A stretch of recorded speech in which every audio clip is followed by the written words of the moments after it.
देवाधिदेव महादेव, आचार्य बृहस्पति और इंद्रादि देवताओं के साथ ब्रह्मा जी शिवलोक पधारे हैं।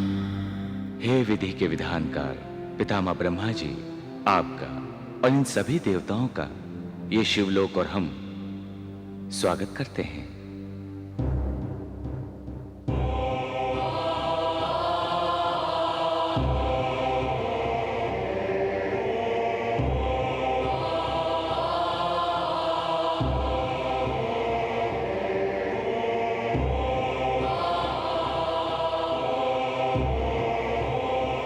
ये क्या ब्रह्मा जी, आत्मज्ञानी होकर आप इतने चिंतित क्यों हैं?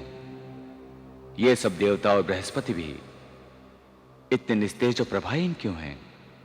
हे महेश्वर, आप तो अंतर्यामी हैं। चराचर ब्रह्मांड के अणु अणु के भाव अनुभावों से तथा उन भावों से घटित होने वाले परिणामों से परिचित रहते हैं। फिर अबोध मानव की भांति हमसे प्रश्न करके हमारा उपहास ना करें देव। हे अंतर्यामिन, हम सब आपकी शरण में आए हैं। हे अभयदाता, हम सब घोर विपदा से ग्रस्त हैं। हम पर आई हुई आपदाओं का हरण करे भक्तवत्सल। हे दीन बंधु जगताधार, ब्रह्मा जी से वरदान प्राप्त करके दुष्ट महिषासुर अमर और अपराजेय हो गया है। उस हत्यारे ने प्रतिशोध से भर हम देवताओं को पद और गौरव से हीन करके हमें दर दर का भिक्षु बना दिया है। उसके भय से मुक्त कर हमें पुनः इंद्रलोक में स्थापित करें भगवान। हे देवताओं, आपकी वेदना यथार्थ है, किंतु महिषासुर पर कृपा की वर्षा करके ब्रह्मा जी ने उसे अपराजेय बना दिया है। अब वो नीच केवल ब्रह्मा जी से ही नहीं, विष्णु और मुझ महेश से भी अजेय होकर सर्वशक्तिमान बन गया है। हे ब्रह्मा जी, वरदान देने से पहले आपको कुछ तो विचार करना था। हे महादेव, वरदान देना तो आपकी हमारी सबकी नियति है। जैसा आदिशक्ति चाहती है वही हमें विवश होकर करना पड़ता है।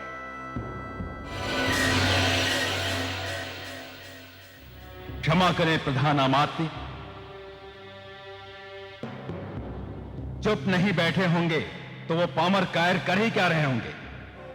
अब ऐसी कौन सी शक्ति शेष है जिसका आश्रय अवलंब लेकर वो प्रतिकार का दुस्साहस कर सके?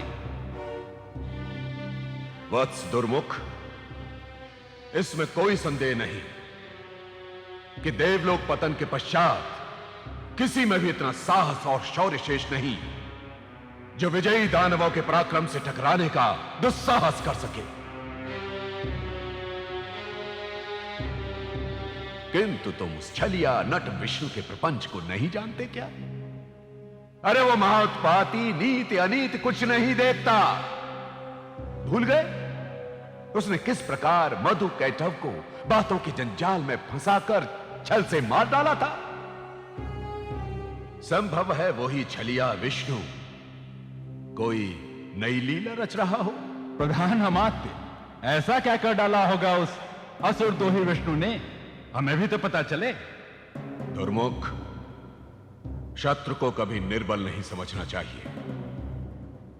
पैरों तले रौंदी गई धूल भी हवा का आश्रय पाकर मस्तक और मुकुट पर चढ़ जाती है। दुर्मुख, तुम और सभी सभासद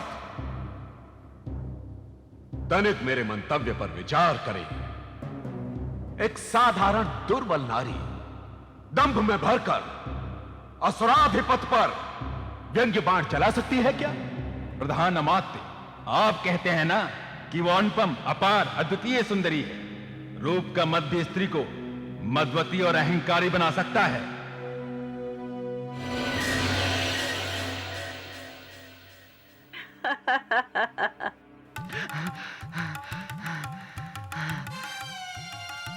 ये तू अंदर कहां छुप रहा है? विडाल, हमारे आसपास कहीं सिंह है, हमें सावधान हो जाना चाहिए।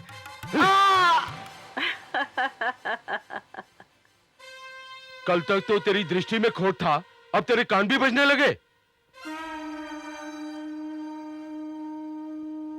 अरे मूर्ख, शंख की ध्वनि को शेर की दहाड़ कहता है। शंख की ध्वनि?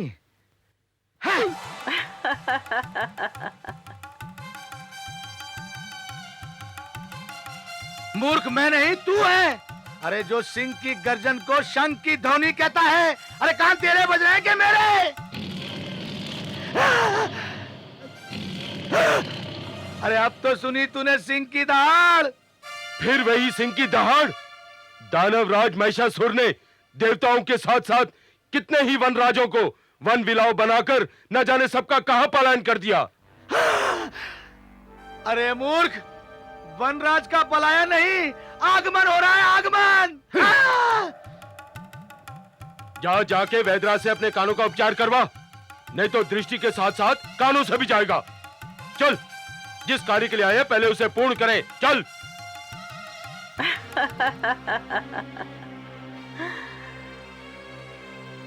वनराज, तनिक एक बार और ऊंचे स्वर में दहाड़ो। साथी, रथ रोको साथी, रथ रोको।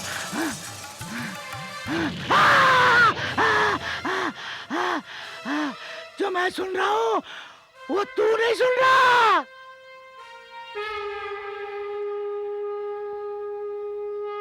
और जो मैं सुन रहा हूं वो तू नहीं सुन रहा।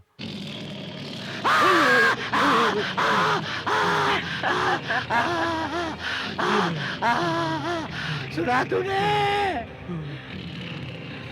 हाँ, इस बार मैंने भी सुना। तो फिर कुशलता इसी में है कि हम उल्टे पांव यहाँ से लौट चले। जाके महाराज से कह देंगे कि जो भी आया था वो दानवराज के सैनिकों को देखकर पलायन कर गया। महाराज के सामने असत्य बोलने से पहले सूखे पत्ते की तरह कंपायमान होने लगेगा तू। स्वयं तो मृत्यु के मुंह में जाएगा ही, साथ में मुझे भी ले जाएगा। सारथी, रथ आगे बढ़ाओ।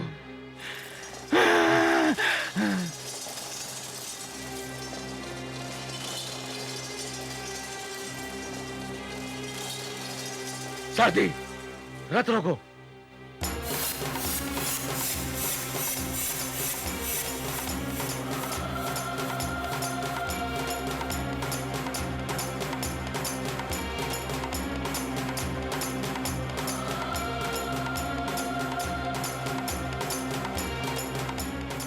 ऐसी अद्भुत स्त्री तो जीवन में प्रथम बार देखने को मिली है। 18 भुजाधारी सिंह की सवारी। तो क्या ये सब इस नारी की माया है जो सिंह पर सवार है? चलो, चलकर महाराज को इस अद्भुत स्त्री के आगमन की सूचना देते हैं। सारथी, रथ शीघ्र ही महल की ओर लौटाओ।